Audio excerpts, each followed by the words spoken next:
반갑습니다. 저번 주에 설교 제목 기억나시죠? 뭐였죠? 저번 주와 이번 주에 이렇게 말씀이 연결이 돼서 목사님이 순서를 이렇게 바꿔주시는 그러한 은혜를 주셨는데 우리가 그 은혜를 잊어버리고 있었어요. 어쩜 좋아. 자, 저번 주에 생명나무 성전의 열매. 예, 다시 주워 담았습니다. 은혜를. 할렐루야. 예, 그 제목을 가지고 어떻게 우리가 열매라는 거, 그것에 대해서 결론적으로 맺고 은혜를 나누었던 시간을 보냈습니다. 나무가 스스로 자기 열매를 맺을 수 없죠. 토양이나 기후 또한 날씨, 비와 바람들의 그러한 자연의 혜택을 입어 튼실한 열매를 맺듯이 우리도 열매를 맺는 데에는 스스로 노력만으로는 부족하기에 은혜를 입어야만이 성장해 나갈 수 있는 것입니다. 자, 그렇다면 우리가 성장하기 이전에 먼저 감사해야 될 제목이 있어요. 뭐냐면 지금 우리가 호흡하면서 살아가고 있음에 그것이 주님께 감사인 줄로 믿습니다. 자, 우리가 그래서 이 시간 은혜를 받기 이전에 주님께 먼저 감사를 드리고 말씀을 나누도록 하겠습니다. 여러분들 다 오시면서 성도들 간의 인사는 그냥 눈짓으로도 다 한 줄 알아요. 그래서 오늘은 특별하게 하나님께 감사하고 말씀을 나누도록 하겠습니다. 자, 이렇게 하나님께 주님께 고백하기 원합니다. 주님, 호흡하게 하셔서 살려주신 은혜에 감사합니다. 주님께 말씀하세요. 옆 사람에게 하지 말고 주님께. 주님, 호흡하게 하셔서, 왜 목소리가 이래요? 주님, 호흡하게 하셔서 살려주신 은혜에 감사합니다. 아멘. 우리가 호흡을 하니까 사는 거예요. 즉, 이 육은 어떻게 공기를 마셔서 코를 통해서 호흡을 해서 살 수 있는 거죠. 그렇죠? 그래서 이 은혜는 믿는 자나 불신자나 모두 다 하나님이 일반적으로 주시는 공통적인 은혜입니다. 그리고 이 은혜뿐만 아니라 더불어 창세기 보면은 엿새 동안 하나님께서 말씀으로 지으시고 또 우리 사람까지도 흙으로 빚어서 지어주신 이 은혜, 이것은 모두 다 하나님께서 공통적으로 주신 그러한 은혜가 되는 거죠. 즉 일반적인 은혜입니다.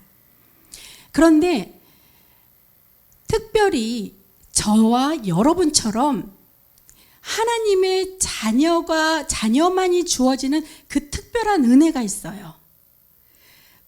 제가 이 특별한 은혜를 다 쭉 나열할 때 무엇을 중점적으로 얘기를 할까 상당히 고민이 됐었습니다. 왜 그러냐면 그 은혜를 하나하나 세어보니까 이거는 밤이 새다 못해 몇 날 며칠 가도 주님의 은혜는 끊어짐이 없을 것 같아요. 그래갖고 이거 어떤 은혜를 얘기를 해야 되나? 하나님 어떻게 해야 돼요? 그랬더니 하나님이 내가 네게 준 그 본문의 말씀 안에서 은혜를 전하여라라는 그러한 마음의 감동인 음성을 들었습니다. 그래서 오늘 본문 안에서의 은혜를 여러분에게 딱 3가지로 정리를 해서 알려드릴 텐데요. 자, 본문의 14절, 15절 말씀에서는 뭐냐면 그러므로 우리에게 큰 대제사장이 계시니 승천하시니 곧 하나님의 아들 예수시라. 자, 우리를 구원하시기 위해서 예수님이 이 땅에 우리처럼 육을 입고 이 땅에 오셨잖아요. 그러면서 15절에 보면요, 우리에게 있는 대제사장은 즉 예수님을 말씀하시는 거죠. 우리의 연약함을 동정하지 못하실 리가 아니요 모든 일에 우리와 똑같이 시험을 받으신 이로되 죄는 없으시니라. 우리가 이 땅에 살면서 원죄를 입고 태어나고 살아가면서 그 죄성이 계속해서 우리의 삶에 끊임없이 우리를 유혹합니다. 그래서 이 환경 자체가 죄를 짓지 않을 수 없는 환경이, 이 세상의 환경이 돼버린 거예요. 그래서 우리는 매일매일 시험을 받고 또 그 시험을 이길 수 있도록 예수 권세, 예수의 이름으로 우리가 승리하려고 늘 성령의 인도하심을 그렇게 간구하고 살잖아요. 그런데 말씀을 보니 예수님도 시험을 받으신다는 거예요. 왜? 육신을 입으신 분이기 때문에 똑같이 육신을 입은 우리와 같이 시험을 받으신다는 거죠. 이건 공통된 점. 그러나 다른 점, 차이점은 무엇입니까? 우리는 시험에 넘어가서 죄를 짓지만 예수님은 죄가 없으시다는 거예요. 죄가 없으셔야지만 우리의 죄를 대신 담당하셔서 우리의 죄를 속죄해 주실 거 아니에요. 만약에 똑같은 죄를 지었다면 그분이나 나나 쌤쌤인데 뭐 나의 죄를 뭘 어떻게 구속을 해줘. 그렇기 때문에 예수님은 즉 하나님의 육체를 입은 신이시고 하나님이기 때문에 하나님이시지만 육체를 입었지만 죄가 없으시기 때문에 우리의 죄를 담당하실 수 있다는 것입니다. 그래서 이 본문 14, 15절 이 두 구절의 말씀은 뭐냐면 이 말씀을 통해서 하나님은 어떠한 은혜를 주시냐. 첫 번째, 구원의 은혜를 주신다는 거예요. 그리고 계속해서 이 본문의 요점을 잠깐 간략히 보고 결론을 그 은혜에 대해서 보고 그리고 나서 그 은혜에 대해서 여러분께 풀이해 드리도록 하겠습니다. 자, 그러므로 16절 보니까 14, 15절은 무슨 은혜? 구원의 은혜.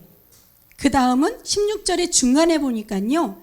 때를 따라 돕는 은혜를 얻기 위하여 이랬어요. 때를 따라 돕는 은혜는 뭐냐면 우리가 넘어지려고 할 때, 사단에게 유혹당하려고 할 때, 그때 하나님이 지키시고 보전하시는 그 보전의 은혜를 말씀하시는 겁니다.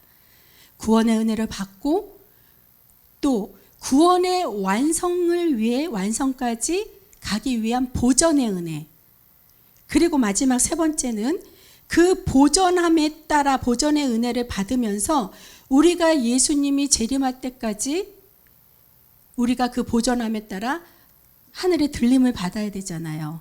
그러려면 우리가 어떻게 깨끗하고 성결해야 되죠. 거룩해야 되죠. 그래서 성결의 은혜, 이 세 가지의 은혜를 오늘 본문을 통해서 말씀하고 계시는 겁니다. 자, 그래서 우리가 정말로 주님께 호흡을 주셔서 살려주신 은혜 감사하다가 그랬는데 이 호흡이 육적인 호흡이 있었고 그리고 또 육적으로 호흡만 있어서 우리가 지금 육이 호흡하고 공기를 통해 호흡하고 살고 있잖아요. 근데 어떻게 우리는 하나님의 자녀로서 영의 호흡을 또 쉬어야 하는 것입니다. 그래서 영의 호흡을 하면 우리가 죽어도 죽지 아니하고 영원한 생명으로 살아갈 수 있는 것이죠. 그래서 그 영생의 호흡을 얻기 위해서 우리가 은혜를 받아야 되는데 그 구원의 은혜, 또 보전의 은혜, 또 성결의 은혜, 이 세 가지의 은혜가 있다는 것이에요. 자, 구원의 은혜는 우리 처음에 찬양을 불렀죠.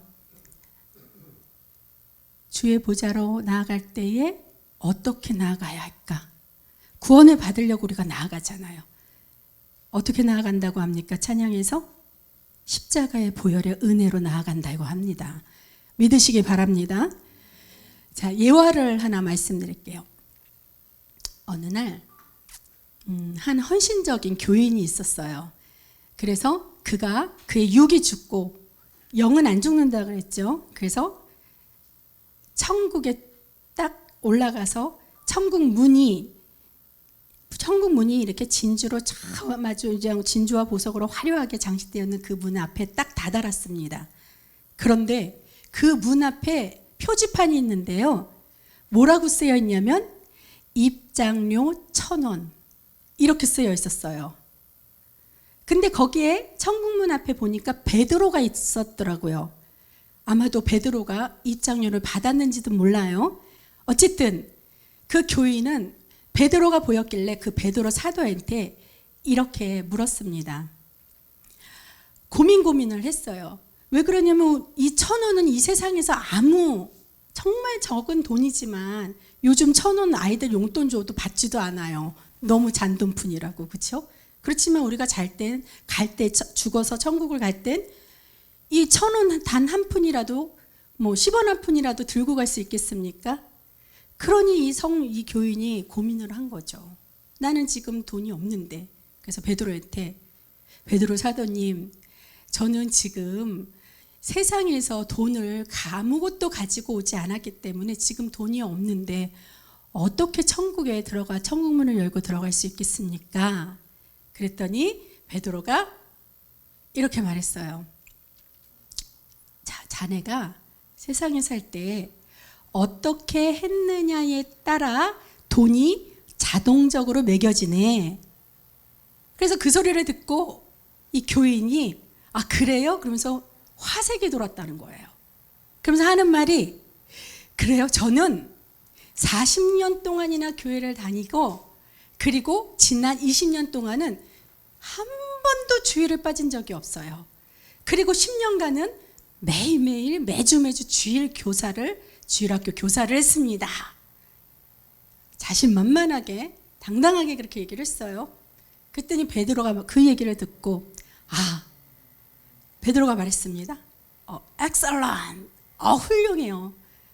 자, 이제 1원 벌었습니다. 이렇게 얘기를 했어요, 베드로가. 그러니까 이 교인이 어떻게 해요? 1원밖에 안 벌었으니 1,000원을 벌려면 더 내가 세상에서 했던 일을 얘기해야 될 거 아니에요? 그러니까 이 교인이 계속해서 이렇게 베드로에게 말을 했습니다. 저 베드로 사도님, 저는요 교회 다닐 때 11조 생활도 철저히 했고요. 장로로 재정위원으로 있으면서 그러면서 재정도 관리하고 빈 것이 있으면 메꾸기도 하고요. 교회 건축할 때는 건축원금도 제가 제일 많이 냈고요. 또한 성찬식 할 때는 목사님을 도와서 여기 분병식이라고 있죠. 분병식 떡과 잔을 나누는 그런 일도 그런 귀한 일도 제가 다 했어요. 이렇게 얘기했어요. 그랬더니 베드로가 그 얘기를 듣고 굿. 잘했군요. 이제 1원 더 벌었습니다. 이렇게 얘기를 했어요. 그러니 교인이 이것 갖고 안 되나? 그래서 겨우 2원밖에 벌지 못했으니까 어떻게 다시 근심의 표정으로 식은땀을 뻘뻘 흘려서 가면서 또 이렇게 베드로한테 이렇게 얘기했습니다. 베드로 사도님, 저는 그런 일뿐만 아니라 저희 교회 교인들을 최선을 다해 섬겼고요. 그리고 전도와 선교를 열심히 하고 구제를 많이 하고 그다음 몸과 마음과 물질로 우리 교회에서 제일 열심히 참여했어요. 그랬더니 베드로가 very good. 참 잘했어요. 이제 1원이 더 생겼군요. 이제 전부 3원이 되었네요. 이렇게 얘기하는 거예요. 그러니 이 교인이 더 이상 얘기를 하려니 할 거리가 없는 거예요. 그래서 어떻게? 근심이 가득했죠. 그러면서 베드로한테 이렇게 얘기했습니다. 사도님, 이거 천국 입장료가 너무 비싸네요. 정말 하나님의 은혜가 없다면 누가 거기를 들어갈 수 있을까요? 아무도 못 들어갈 것 같아요. 그렇게 얘기했더니 베드로가 바로 그때 이렇게 얘기했습니다. 자, 이제 들어가게. 하나님의 은혜로 자네의 그 부족한 997원이 다 채워졌네. 할렐루야. 그래서 결국 그는 천국문을 열고 은혜로 들어갔다는 얘기가 있습니다. 자, 이 예화는요, 천국에 이르는 구원의 길은 오직 예수 그리스도의 은혜만이라는 것을 우리에게 분명히 깨닫게 해주고 있습니다. 우리가 아무리 의를 쌓았고 충성과 헌신을 다했다고 해서 그 천국에 다 들어갈 수 있는 것이 아니라는 거예요. 그래서 요한복음 1장 17절 말씀에 보면 율법은 모세로 말미암아 주신 것이요 은혜와 진리는 예수 그리스도로 말미암아 온 것이라. 아멘. 자, 물론 은혜를 받았다고 해서 세상 살 동안 아무 헌신도 안 해도 되고 충성도 안 해도 되고 뭐 그런 말이 아닙니다. 예수의 이름을 믿는 그 믿음의 은혜로 우리가 구원을 받았기에 은혜와 감사와 영광의 표현이 바로 헌신과 충성이기에 우리에게 반드시 주님에 대해서 할 도리라는 것을 기억하기 바랍니다. 그렇지만 헌신과 충성이 바로 은혜보다 앞서지 못한다는 얘기입니다. 자, 그러면 구원의 은혜에 이어서 계속하여 하나님의 자녀만이 주어지는 그 특별한 은혜, 두 번째 보존의 은혜에 대해서 한번 살펴보겠습니다. 자, 아까도 잠깐 말씀을 드렸듯이 우리가 살아가면서 세상에서 각자 간에 영육간 필요한 것들이 있게 됩니다. 그렇죠? 뭐 건강이나 물질이나 명예나 권력도 우리가 살아가려면 할 수 없어요. 보이는 것들 필요하고 보이지 않는 것들도 다 필요하게 됩니다. 그래서 이 모든 것을 공급하시는 은혜가 바로 우리를 지탱하게 하시는, 우리를 보존하게 하시는 그 보존의 은혜라는 것이에요. 자, 하나님이 우리를 구원해 주신 주님께서 예수의 이름의 권세를 믿는 자에게 어떻게 이 보존의 은혜를 통해서 뒤에서 밀어주시고 지지해 주시고 위로해 주시고 격려와 용기를 주시면서 지금도 우리를 보존해 주시는 줄로 믿으시기 바랍니다. 아멘. 자, 이러한 보존의 은혜가 있었던 것은요, 예수님께서 우리를 위해서 계속해서 아주 예수님이 오신 그날부터 지금까지 계속 우리를 위해 중보해 주고 계신다는 것입니다. 그 말씀이 요한복음 17장, 제가 이전에 예수님의 기도에 대해서 말씀을 드린 적이 있는데요. 예수님께서 로마 군인이 잡히기 전에 하셨던 그 기도의 내용이에요. 그중 17절 15절 보면 17장의 15절 보면 악에 빠지지 않게 보존하시기를 위함이니이다 라고 기록되어 있죠. 주님께서 기도해 주시고 중보해 주시고 대제사장의 그런 강구로 인해서 우리는 그 주님의 은혜로 인해 낙심하지 않는 은혜로 살아가게 되는 겁니다. 마음과 생각을 주님 앞에 지켜 낙심하지 말아야 사단의 공격에도 결코 넘어지지 않을 수 있습니다. 또한 17절 기도를 보면 그들을 진리로 거룩하게 하옵소서, 아버지의 말씀은 진리니이다. 이러한 기도의 내용이 예수님의 기도가 있었어요. 이 내용은 바로 성결의 은혜에 대해 강구하는 내용이잖아요. 그래서 하나님의 자녀가 받는 특별한 은혜 중에 세 번째 뭐냐면 성결의 은혜가 있다는 것입니다. 자, 성결의 은혜를 받아 우리의 성품을 변화시키고 거룩하게 하시려 예수님이 하나님께 끊임없이 지금까지도 대제사장이 되어 강구하고 계시다는 것이에요. 예수님의 기도대로 모든 은혜에 대한 그 특별히 나타내는 변화된 성품이 우리가 이렇게 드러나게 되어 있어요. 예수님의 은혜를 받으면 그게 뭐냐면 바로 예수님을 닮은 겸손함인 줄 믿습니다.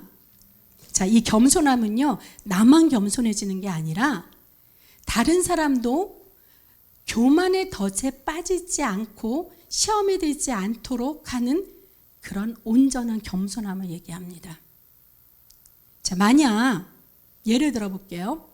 내가 어떤 A라는 다른 사람에게 많은 도움을 받아서 내 자신 스스로가 신앙생활을 참 잘하게 되어서 하나님의 축복을 많이 받게 된 것을 깨닫게 되었어요.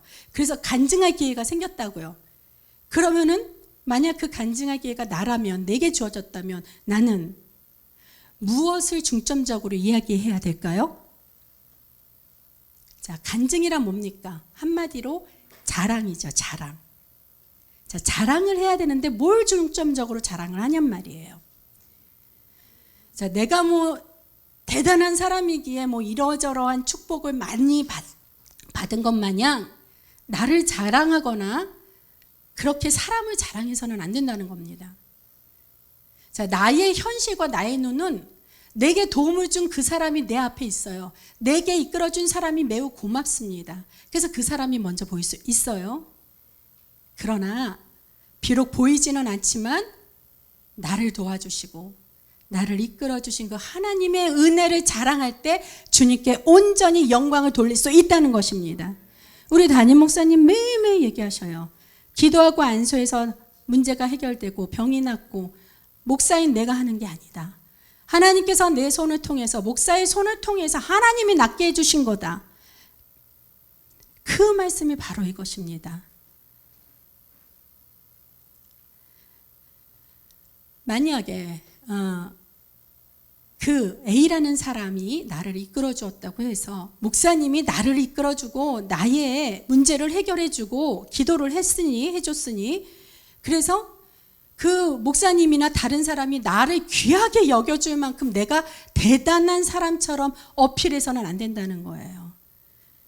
그리고 덩달아 또 내게 도움을 준 남이나 또 우리 목사님 대단해 이러면 그렇게 그 사람한테 공로를 취하면 안 된다는 겁니다. 그래서 전도를 할 때 우리 목사님 말씀 정말 좋아 아니에요. 하나님이 우리 목사님 말씀을 통해서 사용하시는데 정말 하나님 끝내죠. 이 말이 맞는 거예요. 자, 그래서 사람의 공로를 취하듯이 그 사람만을 자랑한다면 그건 은혜에 대한 감사의 영광이 아니라 그저 자기 자신을 위한 자랑질이에요. 자랑질. 자, 하나님은 사람을 통해 일하십니다. 믿습니까?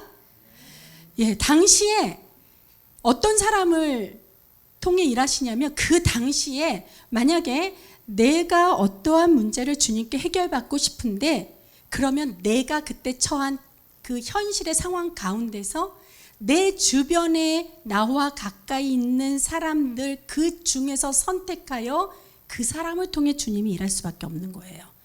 왜 그러냐면 사람을 통해 일하시기 때문에 그 사람의 관계 가운데 하나님이 선택해서 일하시지, 물론 내가 알지 못하는 사람을 통해서 간혹 일하시기도 합니다. 근데 대부분의 하나님은 그 관계 가운데 일을 하시는 거예요. 자, 성경의 예화를 들어보면 예수님을 배반하고 은 30세겔에 예수님을 팔아먹은 그 가룟 유다가 있잖아요. 그렇죠? 이 가룟 유다는 악한 생각이 들어와서 그 악한 생각으로 인해서 악하게 쓰임 받았어요. 즉 유다가 예수님을 팔려고 했던 그 악한 그 모티브, 그 동기 때문에 거기에 비롯되어서 예수님을 대제사장의 앞에 끌려가게 된 거죠. 그리고 로마 군인에 의해서 십자가에 처형당하게 된 것입니다. 근데 보세요. 이건 상당히 정말 중요한 내용이에요. 하나님은 화를 복으로 바꾸시는 분이십니다.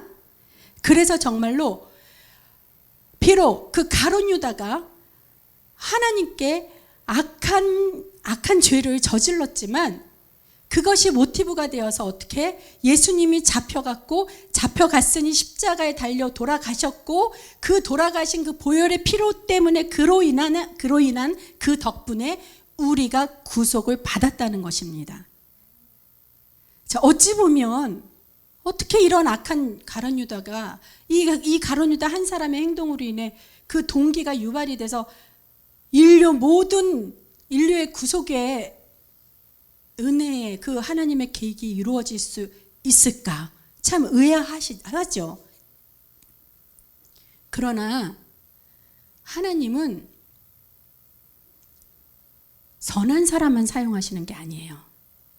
악한 도구도 사용하신다는 것입니다. 그래서 결과적으로 보면 우리에게 복을 주기 위해 악하지만 가룟 유다도 사용하셨다는 거예요. 그러면 가룟 유다가 인류 구원을 위한 도구가 된 거죠. 그렇죠? 그냥 도구일 뿐인 거예요. 자, 그렇다고 해서 우리가 지금 구원을 받은 저와 여러분이 어떻게 이렇게 말하고 다닙니까? 자, 우리는 우리의 구속받은 건 가룟 유다 덕분입니다. 가룟 유다에게 너무 고마워요. 이렇게 얘기합니까? 가룟 유다를 칭찬하고 가룟 유다에 고맙다고 감사하다고 100배 1000배 은혜를 입었음을 우리가 우리 입으로 간증하고 다니나요?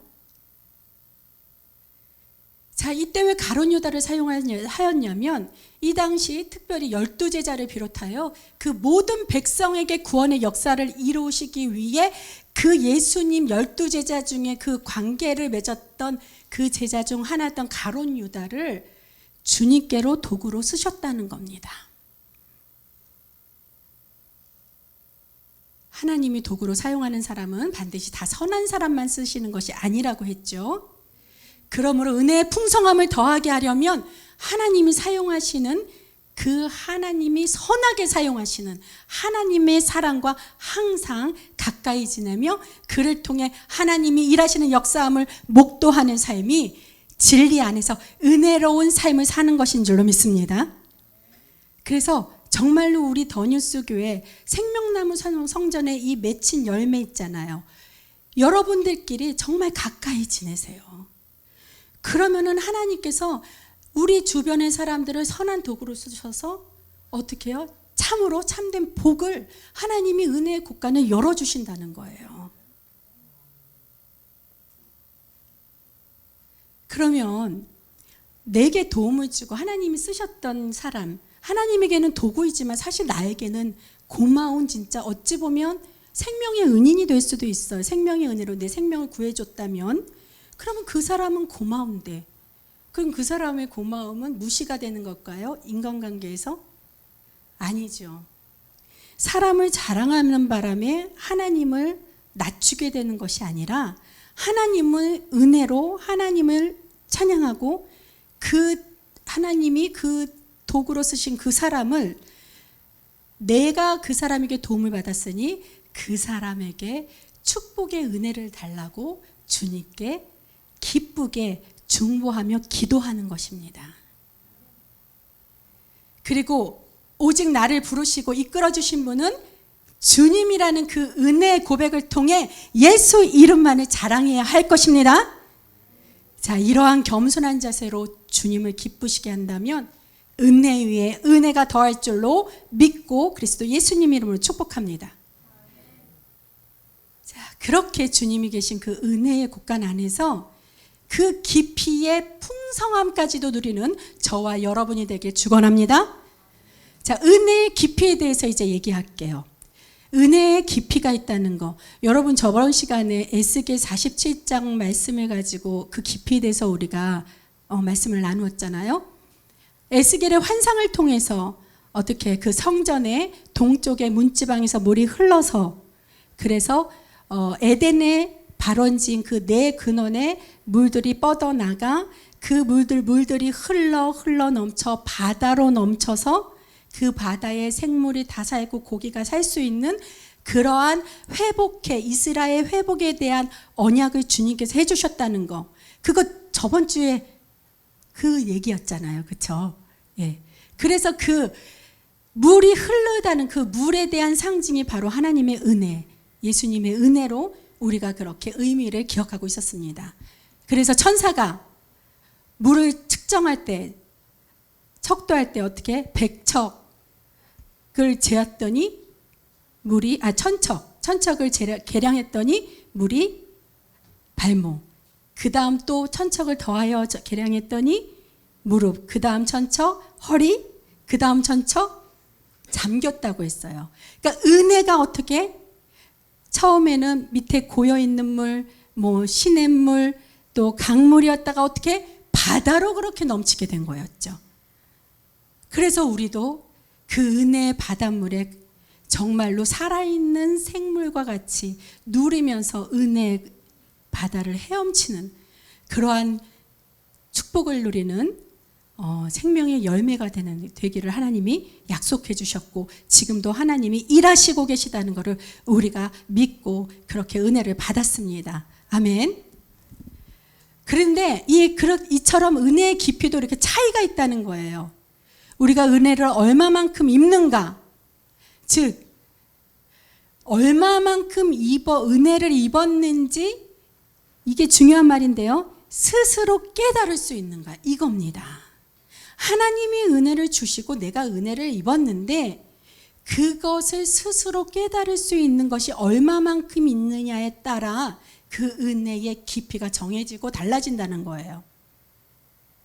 자, 은혜의 깊이를 달리하려면 은혜를 깨닫는 관점이 먼저 달라져야 하는 것입니다. 사람의 관점에서 은혜로 여겨지는 거는요, 내가 이 세상에 살아가기 위해 필요한 그 모든 물질적 또 정신적인 안정, 평안 이런 것만을 추구하면서 이런 것이 다 채워질 때 사람들은 그걸 은혜라고 여겨요. 근데 하나님의 관점의 은혜는요, 오직 주님만을 의지하고 바라며 살면서 예수의 보혈과 권세와 승리로 인해 하나님의 자녀가 될 때 그것을 주님께서는 내가 주는 온전한 은혜를 다 받았다고 여기시는 것이 바로 하나님의 관점의 은혜입니다. 그리고 이 은혜의 깊이와 관점에 따라 열매를 맺는 퀄리티와 상급이 달라지는데요. 자, 우리가 자꾸 전주의 그 말씀하고 연결이 돼서 전주의 말씀을 자꾸 이렇게 가져오게 되는데요. 열매라는 게 사람의 관점의 열매는 뭐라 그랬어요? 사람이 필요한 보이는 모든 것들, 그렇죠? 보이지 않는 무슨 명예라든지 권세라든지 이것도 사람이 내가 필요한 거. 그래서 내가 보는 관점, 사람이 보는 관점의 열매는 그러한 것이라고 했어요. 그러니까 그 은혜의 깊이가 물론 아까도 말씀드렸지만 사람이 필요한 내게 필요한 그 모든 것들도 보전의 은혜로 하나님이 주신다고 그랬습니다. 그러면 그러한 관점에서의 열매를 얻기 위해 그 은혜가 달라지면 달라질수록 깊으면 깊을수록 어떻게 내 삶의 퀄리티가 달라지는 거잖아요. 그렇죠? 네, 퀄리티의 차이가 있는 거고. 그리고 하나님의 관점에서의 은혜는 뭐라 그랬죠? 열매가 바로 저와 여러분, 나 자신 스스로가 하나님의 열매라 그랬잖아요. 그래서 주님 곁에 영원히 살 때 내 그 은혜의 깊이가 깊으면 깊을수록 어떻게 내가 주님께 헌신하고 드려지는 것이 내 마음을 주님께 드려지는 것이 많아지니까 점점 많아지니까 어떻게 하늘에 상급이 쌓여지는 것입니다. 그래서 제가 퀄리티랑 상급이라는 그 말을 통해서 그렇게 설명을 드렸어요. 물론 상급이 아무리 많아도 아까 말씀드렸듯이 그 상급이 은혜를 우선할 수는 없다고 했습니다. 그래서 구원이 우선이라고 말씀을 드렸어요. 자, 우리가 우리 목사님도 항상 얘기하는데 교회에 다 온다 그래서 다 성도가 아니다 그랬습니다. 이 성도 중에는 교인도 끼어 있을 수 있다. 물론 더뉴스 교회는 모든 분들이 다 주의 이름으로 거듭난 성도인 줄로 믿습니다. 우리 교회 얘기는 아니에요. 근데 특히나 대형 교회에 인원이 많으면 많을수록 성도와 교인들이 이렇게 구분이 돼요. 교인도 많이 있어요. 그러한 교인, 교회의 출석만 들락날락하는 그 사람들의 이야기입니다. 이 사람들은요, 자신의 관점에서 스스로 얻고 싶은 그 열매, 즉 내 자신이 원하고 내 자신이 얻고 싶은 열매가 퀄리티라 그랬죠. 그러한 삶의 퀄리티를 높이려는 목적으로 은혜를 갈구하면서 교회를 찾아오는 사람들이 있어요. 그런 사람이 있다고 하면서 제게 그걸 팁이라고 힌트 삼아 이렇게 말해주시는 분도 계십니다. 그렇다고 그런 사람들을 우리가 판단하거나 손가락질해서는 결코 안 된다는 얘기예요. 자, 사실 우리가 따지고 보면요, 우리도 그럴 때가 있었어요. 그렇지만 우리가 그들보다 먼저 은혜를 받았다는 것 뿐이지요. 그래서 우리나 그나 은혜 받을 만한 자격이 있어서 다 우리는 먼저 은혜를 받고 또 그들은 그 목적으로 은혜를 받으려고 온 것이 아니라는 거예요. 자격은 다 없지만 우리의 축복은 뭐냐면 미리 우리는 은혜를 받았다는, 그래서 성도가 되었다는 그런 것일 뿐입니다. 그렇기 때문에 육적인 일에 대한 그러한 희망, 육적인 것에 대한 은혜를 받기 갈구하기 위해서 그것을 목적으로 교회에 오는 일은 아주 자연스러운 일이에요. 그리고 당연한 일로 여겨야 됩니다. 당연한 이치라고 보면 돼요. 왜 그러냐면 이런 목적이라도 갖고 있어야지 복음을 접할 수 있는 기회가 그들에게 생긴다는 것입니다. 그리고 목사인 저 역시도요, 그렇게 오시는 분들 환영하고요, 그분들이 원하고 소원하는 일들이 모두 다 체험할 수 있도록 제가 간구하고 기도를 해요. 끊임없이 중보합니다. 이루어질 때까지. 왜 그러냐면 그 체험을 한 번이라도 한다면 정말로 내가 연약하여도 저나 여러분이 합심해서 기도를 해준다면 하나님이 정말 살아계시는구나, 그러한 체험함을 얻을 수 있잖아요. 그러면은 하나님을 떠나지 않습니다. 체험했으니까. 그러므로 어떠한 목적에서 교회를 찾았든 그러한 자를 위해 조금이라도 먼저 깨달은 저와 여러분이 그들을 위해 기도하고 섬기고 힘써 주어야 할 것입니다. 자, 요한복음 8장 15절에 이 말씀이 있어요. 너희는 육체를 따라 판단하나 나는 아무도 판단하지 아니하노라. 예수님이 아무도 판단하지 않는데요. 이 말씀처럼 우리가 남을 경솔히 판단하거나 지금의 모습이, 지금의 그 사람의 모습이 다 된 모양, 다 이루어진 것 마냥 멸시해서는 안 된다는 겁니다. 하나님도 판단하지 않은 이유는 뭐라 그랬어요? 하나님 당신의 그 비전을 가지시고 그를 통한 계획을 이뤄나가시는 지금 ING 중이라는 그 하나님의 뜻이 있기 때문에 우리가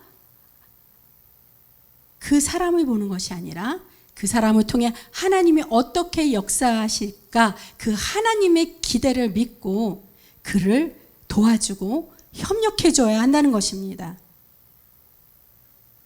믿으십니까? 순종하시겠습니까? 아멘. 자, 하나님의 백성은 하나님의 것입니다. 하나님이 시간을 두고 그를 통해 어떻게 역사하실지 우리는 모른다고 했어요.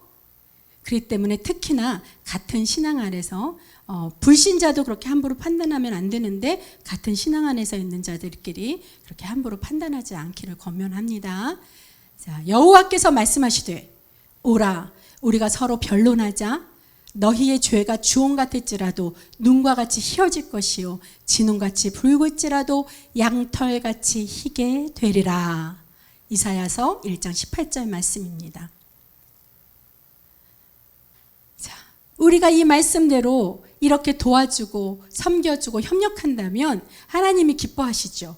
그렇기 때문에 그런 날을 주님께서 더욱 지키시고 더욱 인도해 주시는 은혜로 더해 주실 줄로 믿습니다. 그래서 또한 우리가 은혜를 잊고 우리가 이 은혜를 깨달았어요. 그럼 어떻게 해야 되죠? 곧 감사해야죠. 감사해야죠. 자, 하나님의 한량없는 은혜에 대해서 우리는 감히 보답할 길이 없어요. 네. 우리는 누가 선물을 주면, 선물을 내가 받으면 그 받은 만큼 선물 또 주면 보답이 되잖아요. 그래서 정말로 기브 앤 테이크의 아름다운 일들이 이렇게 막 계속해서 관계를 맺으면서 할 수 있는데 우리와 하나님과의 관계는 기브 앤 테이크가 안 되는 거예요. 일방적 어떻게 테이크만 되죠. 테이크. 그때 우리가 주님께 드릴 수 있는 거, 보답할 수 있는 길은 없기 때문에 우리가 감사하는 정도는 우리가 주님께 표현할 줄 알아야 된다는 것입니다. 그래야만 그 감사를 통해서, 왜 감사를 해야 하냐면 하나님이요 감사하다는 거 우리에게, 우리의 입술을 통해서, 우리를 통해서 받으시잖아요. 그러면 그 감사라는 게 뭐냐면, 아, 내가 해준 거를 얘가 아는구나. 내 자녀가 바로 내가 이렇게 은혜를 주고 내가 이렇게 이루어 준 거를 알고 있구나. 그러면 하나님이 그거로서 만족을 한다는 거예요. 그래서 그 하나님이 해주신다는 그 자체를 알고 있다고 하나님께서 나와 여러분을 인정하신다면, 그러면 계속해서 어떻게 저와 여러분은 한량없는 은혜를 받을 그러한 그릇으로 만들어졌다는 것입니다. 그렇기 때문에 그 은혜에 대한, 은혜를 받을 수 있는 그 비법이 뭐예요? 감사라는 거예요. 감사. 하나님께 감사하라니까 마치 아랫사람이 뭐 굽신거리듯이 그런 게 아니라, 하나님은 우리에게 명령하시는 거, 감사해라, 사랑해라, 순종해라, 헌신해라, 충성해라 강요하시는 것 같고 우리를 힘들게 하는 것 같지만 결국 원리를, 영적인 원리를 따져보면 다 우리에게 유익이 되게 하시려고 하나님은 그렇게 명령하시는 겁니다. 우리가 믿으시기 바랍니다. 순종하기 바랍니다. 자, 물론 좋은 일에 대한 감사는 그 누구든지 다 할 수 있고, 여러분도 다 하고 계셔요. 자, 근데 우리가 안 좋은 일이 있어요. 근데 말씀은 하나님은 무슨 일이든지 모두 다 감사하라고 합니다. 어떤 일이든지. 그러니까 좋지 않은 일에도 우리가 감사를 해야 된다는 거예요. 아까도 말씀드렸듯이 하나님께서 명령을 하신 건 우리의 유익이라 그랬는데, 우리의 이익이라고 유익이라고 했는데, 그럼 좋지 않은 일에 감사를 하라는데 그 좋지 않은 일 자체가 우리에게 유익이 아닌 것인데 왜 이거 가지고 하나님께서는 감사라고 할까? 이것이 무엇일까? 조금만 더 한 단계만 깊게 생각해 보면요. 자, 우리도 보세요. 우리의 몸이 아픕니다. 그러면은 어떻게? 아파서 그대로 놔둔다고 건강해지는 게 아니잖아요. 병원을 가서 정밀한 검사를 통해서 너무 악화된 병은 어떻게? 수술을 하죠. 수술을 통해서 정말로 완쾌되고 건강을 되찾을 수 있습니다. 이처럼 마찬가지로 이 안 좋은 일이라는 것은 하나님께서 우리의 모든 인생을 개입하실 때 이 안 좋은 일이 뭐냐면 수술과도 같은 진행인 거예요. 하나님이 더 강건케 하시려고, 이후에 더 유익하게 하시려고, 그래서 이 수술이라는 과정을 하나님께서 연단이라는 과정을 통해서 주시기 위해서 우리가 그것이 힘들게 느껴질 수 있고 그 수술이 아픔일 수가 있고 그러는 것입니다.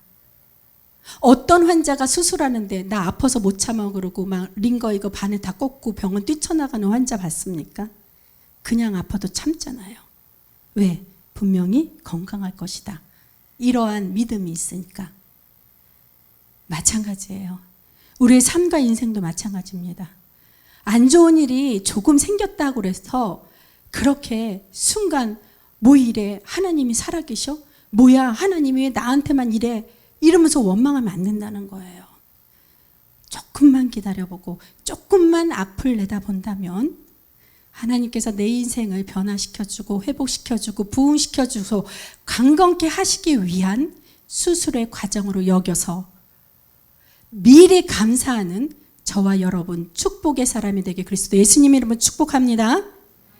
그래서 우리가 은혜의 자리에 이 깨끗함과 순수함을 입고 나와야 된다는 거예요. 그래서 본문의 16절 말씀을 보면 우리는 긍휼하심을 받고, 즉 성결한 은혜를 받으려면 긍휼함의 은혜를 입어야 돼요. 긍휼하다는 것은 하나님이 우리를 불쌍히 여기신다는 거잖아요. 하나님이 우리를 불쌍히 여기실 수밖에 없는 게 뭐 때문에 그래요? 우리의 죄 때문에 그러지 않습니까? 그렇죠? 그렇기 때문에 우리가 하나님께 나아갈 때 아버지 나를 불쌍히 여겨주세요. 내 죄를 용서해 주시고 불쌍히 여겨주세요. 이랬을 때 그 성결의 은혜를 받을 수 있다는 것입니다. 자, 제가 저번주에 은혜의 곡간이라는 그러한 단어를 받았다고 그랬잖아요. 근데 이번 주에 무슨 단어 받았는지 아세요? 참, 여러분 들어보세요. 땅들기도. 땅들기도라는 단어를 주셨어요. 이게 무슨 뜻인 것 같아요? 제가 잠시 카톡에도 올려놨는데, 땅이 들릴 정도로 하는 기도, 땅이 들썩이는 기도. 내가 은혜에 대해서 주님께 감사하고 이 은혜에 대한 감사를 여러분에게 강대를 통해 말씀을 선포하려고 할 때 하나님께서는 땅들 기도를 요구하셨습니다.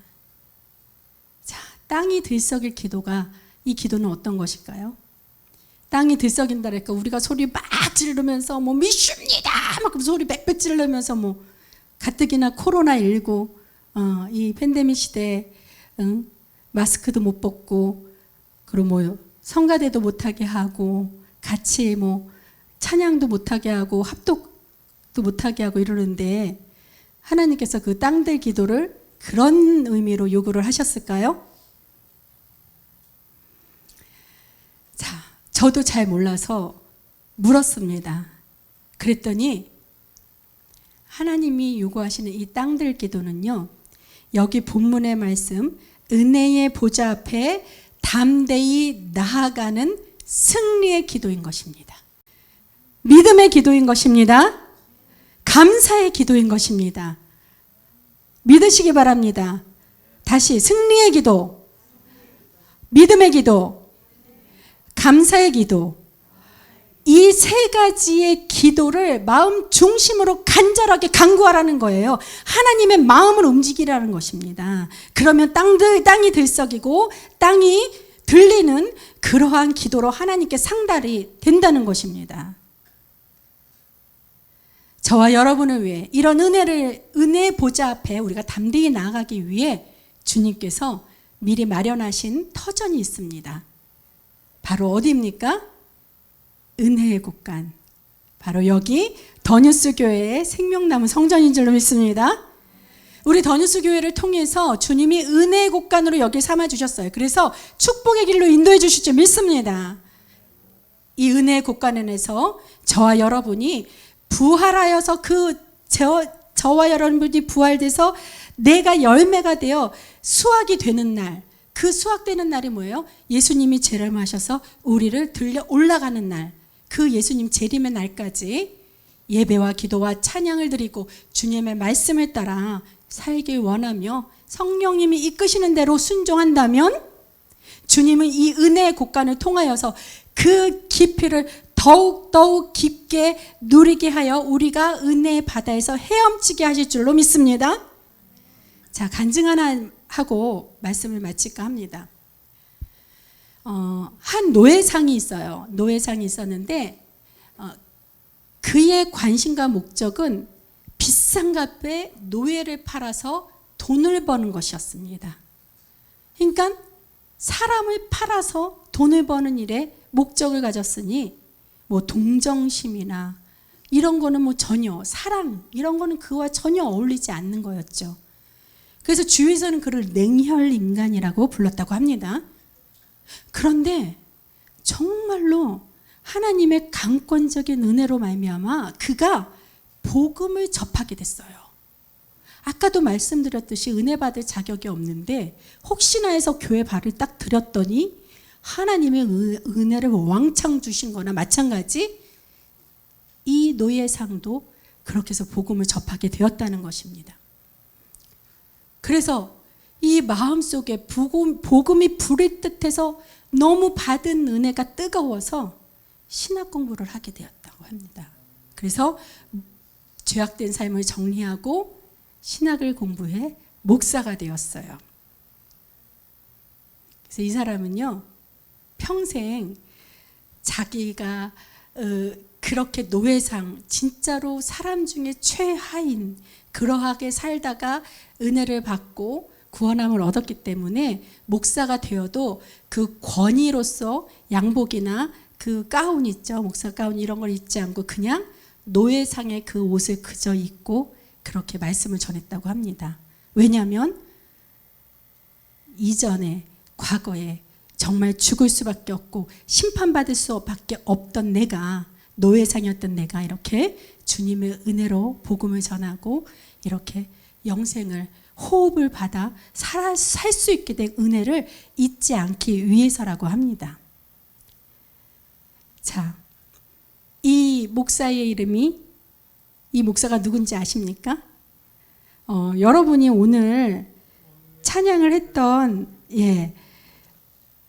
우리 선교사님 잘 알고 계시네요. 어메이징 그레이스 나 같은 죄인 살리신의 가사를 지은 존 뉴턴 목사입니다.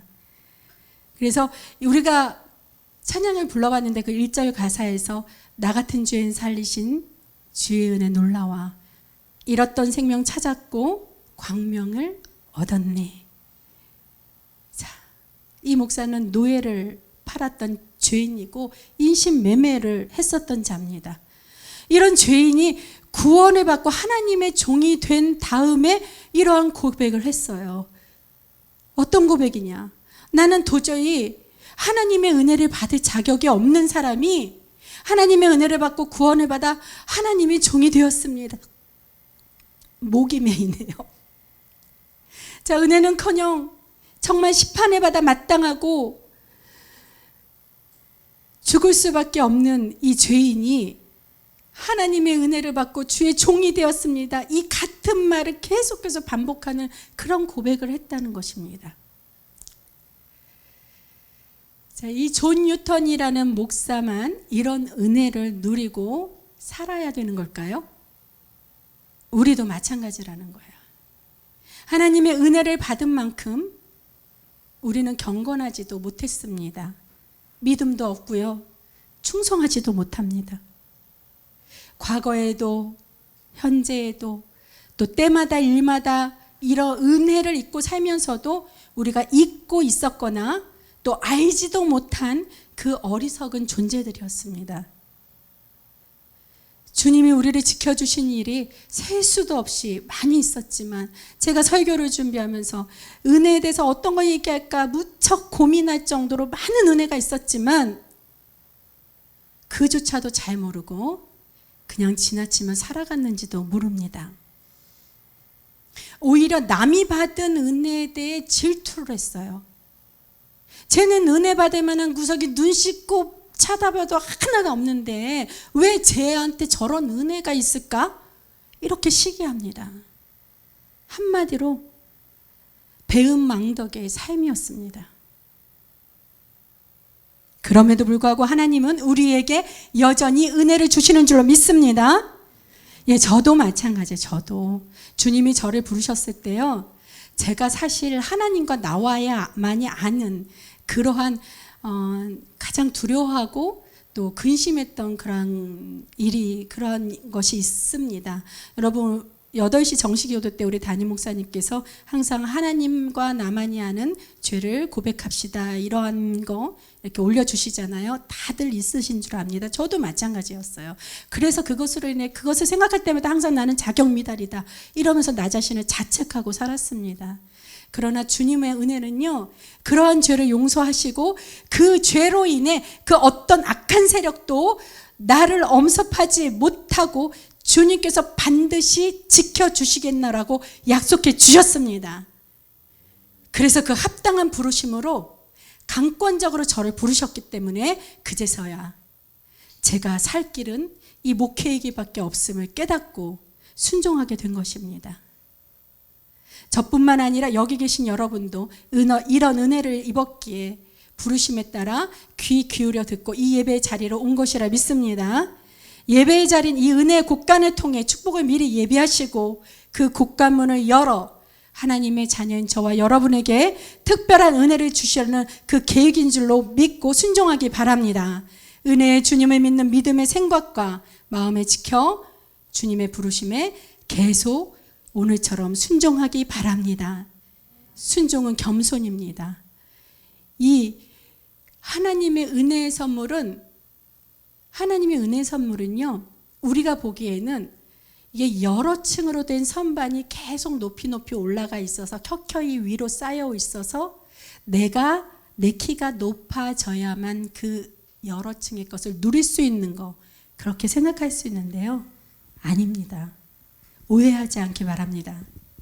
하나님의 은혜의 선물은 뭐냐면 이렇게 아래로 내려가면서 여러 층 되는 선반에 있어서 이 선물을 다 받아 가지려고 하면 더욱더 나를 굽히고 나를 더 내려놓으면서 그렇게 내려가기를 힘써야 된다는 것을 깨닫기 바랍니다. 이러한 겸손으로 순종하며 아까 말씀드렸듯이 잘 돼도 감사, 안 돼도 믿음으로 미리 감사하며 은혜의 곳간의 문을 예수의 이름으로 활짝 여는 축복의 삶을 살아가는 저와 여러분 되길 그리스도 예수님 이름으로 축원합니다. 기도하시겠습니다.